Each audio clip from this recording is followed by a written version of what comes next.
Jim Demint retired, left the Senate, bit of a surprise. Tea Party darling Jim Demint. Initial glee, I think, from people on the left that a crazy person like Jim Demint was gone.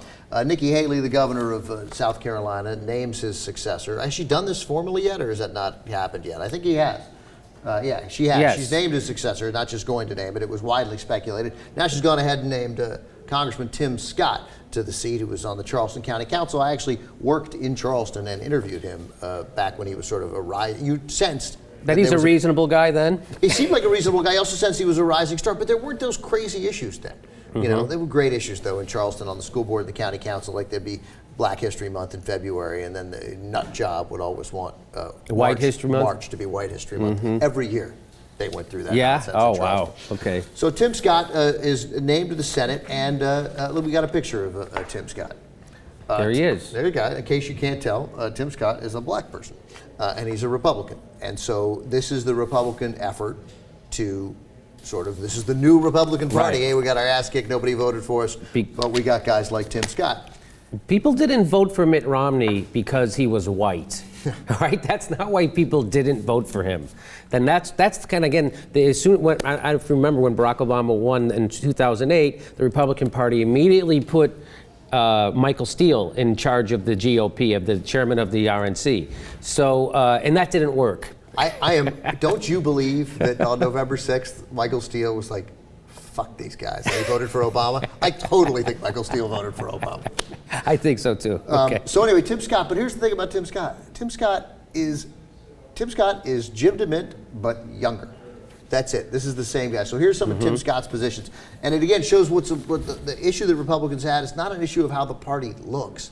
It's an issue of how the party acts, what stances they take. Tim Scott could be white, black. He's wrong. They think if you just put a different package on their package of shit, that somehow people will like it more. Look, we got a new package. It's different. It's a black-skinned guy saying crazy shit, right? No, it's not the color of the skin that we didn't like. Again, it's the guy saying the stuff. It's the stuff. That's exactly right. So here's some of what Tim Scott has done.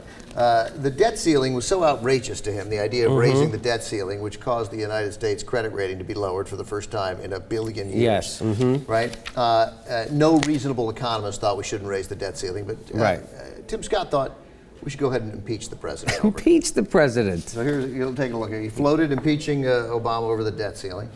Proposed a bill to cut food stamps for families if there was a member of the family on strike. On strike. For anything. For anything, yeah. That would be like a Democrat proposing a law that said, we're going to cut. You're not allowed to own a gun if we catch you going to church. Yeah, that's right. That's the equivalent, right? So if you do something we don't like, we're going to take away something you deserve. Something you, deserve, need to feed your family. But he did have an exception for children in the family. Oh wait, no, he didn't. No, he didn't. Nothing like that. All right, let's put the graphic back up there. The last one, they wanted to spend, this is great, an unlimited amount of money to display the 10 Commandments outside the Charleston County Council building. That was an issue when I was there in Charleston. I was there, a long time, like 93 to 98. This is what he said in regarding that. He said that the display would, quote, remind council members and speakers the moral absolutes that they should follow. It's always good when a politician has absolutes. Moral absolutes. Moral absolutes, because you don't want to be any negotiating here. Move forward, find out what's best for your constituents. Moral absolutes. When he was sued for violating the Constitution, because it's an obvious violation of the Constitution and a circuit judge's orders, Scott said, whatever it costs in the pursuit of this goal of displaying the commandments is worth it. So he's one of those fiscally sensible Republicans. Yes. So again, we've mentioned it, this is the Republicans not knowing what to do, pretending that their problem is all of packaging and not of message. Recently they did a study of the 23 major issues in American politics, and the Americans chose the Democrat position on 22 of those 23 issues, which led Joe Scarborough to say, we have a branding problem in the Republican Party. And I'm like, no, we're on the wrong side of history problem. We've got to stop pandering to the morons and the racists in our party problem. This isn't a problem of branding. I don't think Joe Scarborough understands what branding is. Right. Yeah, you're wrong. Right. That's not the issue. A little more on Tim Scott. He, of course, again, fiscally sensible, so he naturally wanted to continue giving billions of dollars in subsidies to oil companies, to right? big oil. And right. what was his famous quote on that, Ben?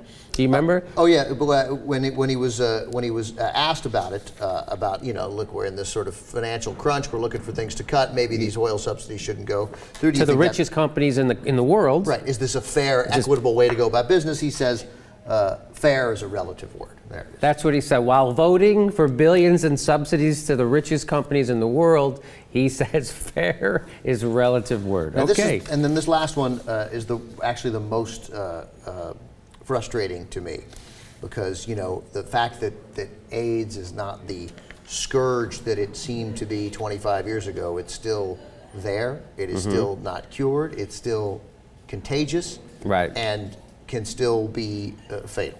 People still dying from it. People still dying, and again, it's contagious. And South Carolina ranks in the top third of reported AIDS cases. And how did he handle that? He backed a proposal to cut the state's entire HIV/AIDS budget, despite the fact that, again, they're in the top three. Cuts were ultimately included in the state's budget, impacting more than 2,000 HIV-positive South Carolinians who need help paying for their medications. So now all of a sudden, if people who have AIDS in South Carolina who were getting money to help buy their drugs to treat their illness are no longer going to get those drugs to help treat their illness. And so how do you think that's going to impact the South Carolina's fiscal situation when people are now sicker? Yeah, well, yeah, right. That's exactly what I mean. It's just forget that it is callous and cruel. It's so wildly fiscally irresponsible. Yes. And and again, it goes back. If the majority of people who were getting AIDS in the 1980s and 90s were getting it from sitting on church pews, then none of these guys would do this, man. That's what I'm saying is this has nothing to do with who gets the disease. Right. It's a public health crisis in this country. That is the very obligation of elected officials to deal with a public health crisis responsibly, and these guys won't do it because their image of the people who have the disease is upsetting to them.